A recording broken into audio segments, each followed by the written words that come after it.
What's going on, everybody, and welcome back to another installment into the extraordinary life of Emon. I am your host, and today we're going to go ahead and discuss some more about relationships. Specifically, I wanted to talk about why majority of relationships fail. This will be an opinion-based video. If you got something different, let me hear it down below in the comment section. In reference to this, I actually decided to make a video associated with this because I was having a conversation with the wifey concerning it while we were sitting on the couch, and I decided, why not? I can speak on it for a little bit. So thanks, babe. But before we move any further into this discussion, do me that favor, like this video, subscribe to the channel if you haven't already, hit that comment section down below. But that all being said, let's go ahead and jump right into it. 1, 2, 3, 4.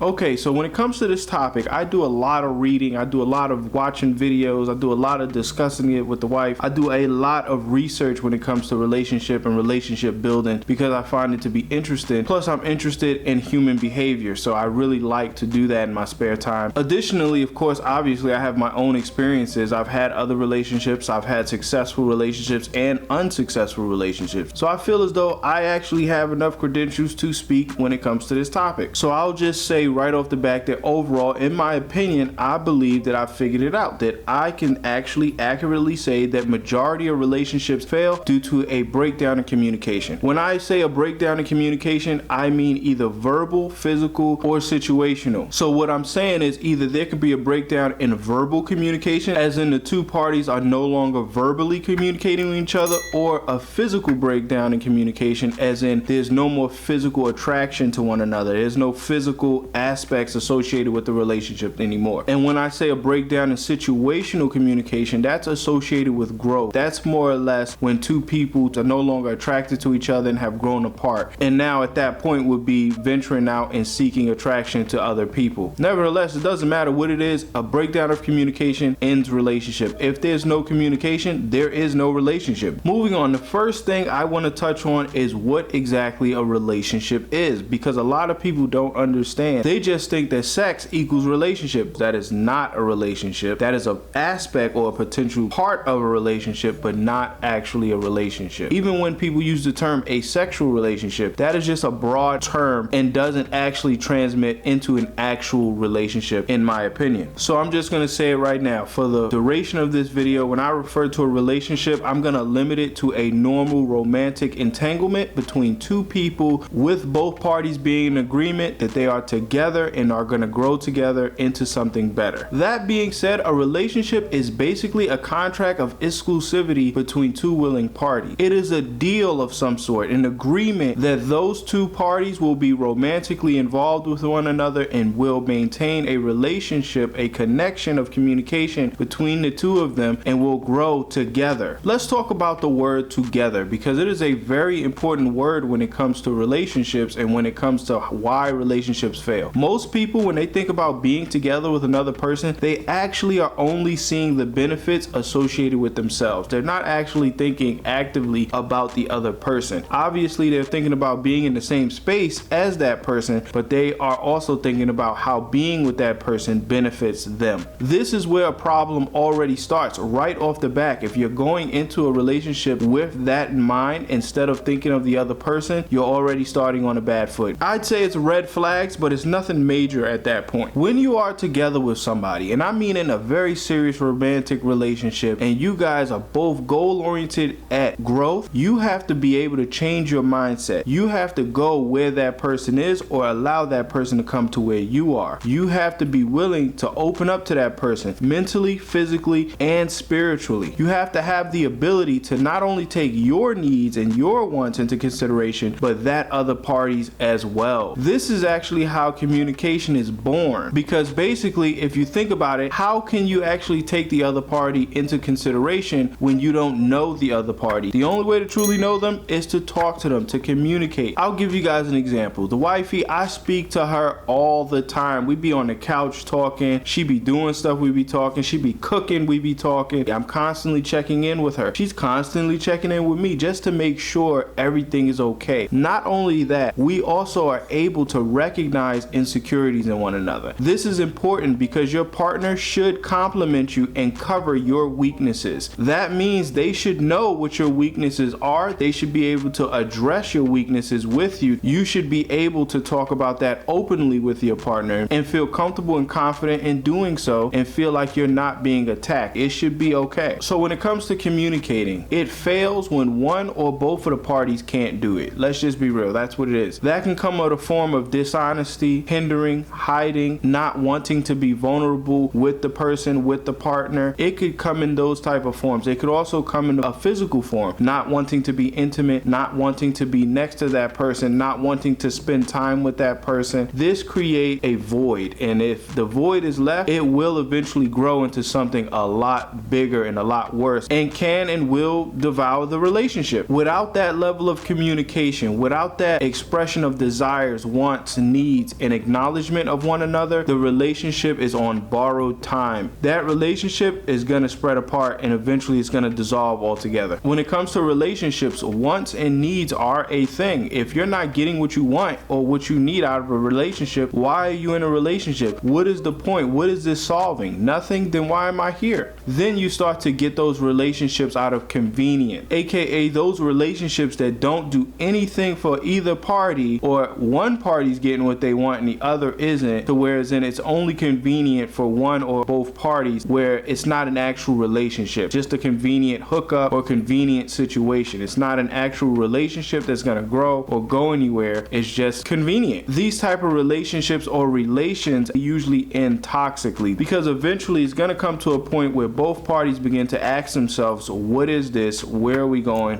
What are we doing? What's the point of all this? This usually devolves into a bit of an argument. You're not going to actually grow from that. So if you're in that situation, or you feel like you're in that situation, go get what you want. Go out there and find who you want. When it comes to your relationship, both parties should be communicating to uplift one another, to cover those weaknesses, to heal, to grow, to move forward. It'll get to a point where each party will begin to understand the other party and vice versa. This is what you want in a stable romantic relationship, because at that point you guys are both getting what you want on a consistent basis, and growth is happening at a rapid pace. So when you think about it overall, think about communication as a way for that person, that wonderful person out there who's meant for you, to find you, and a means in which you can find them. And when you do actually find that special person, and you acknowledge that this is what you want, who you want, this is the situation, and you want to grow with that person, don't be afraid, so that that person can find you. That person can come to you where you're at and have the opportunity to accept you, and then you guys can grow from there. This isn't only a one-sided thing. You have to do that as well. Be willing to ask those difficult questions, the goods, the bads, the ugly. You want to know it all, so that you can know what you're getting and that person can know what they're getting as well. My challenge would be to you, if you're out there and you're actually having trouble finding a positive relationship, would be to change your mindset. Look where you haven't looked before. Allow yourself to open up. Allow yourself to communicate effectively, not only physically but verbally as well. Open yourself up. Inquire. Open them up to figure out who exactly they are. And when you find that special one, or you feel as though you've got that connection going, foster it into something more. Furthermore, be prepared to go where that person is, and to allow that person to come to where you are, so that you both can understand and make an informed decision pertaining to your relationship, pertaining to how you guys are going to grow, and pertaining to your future. I basically can guarantee you that if done correctly, you will get that positive result. You will find somebody that is for you, that wants your best interest, who love and care and cherish you. So it is definitely worth you working at it. Again, thank you, sweetie, for the outstanding conversation the other night. I really enjoyed it, and I look forward to communicating with you further. To you guys out there in YouTube land, thank you guys so much for taking the time to watch my video. I do appreciate it. If you did enjoy this type of video, please do leave me a like on this video, subscribe to the channel if you haven't already, and leave me a wonderful comment down below in the comment section. That all being said, this has been another installment into the extraordinary life of Emon. I have been your host, and I'll definitely see you on the next one.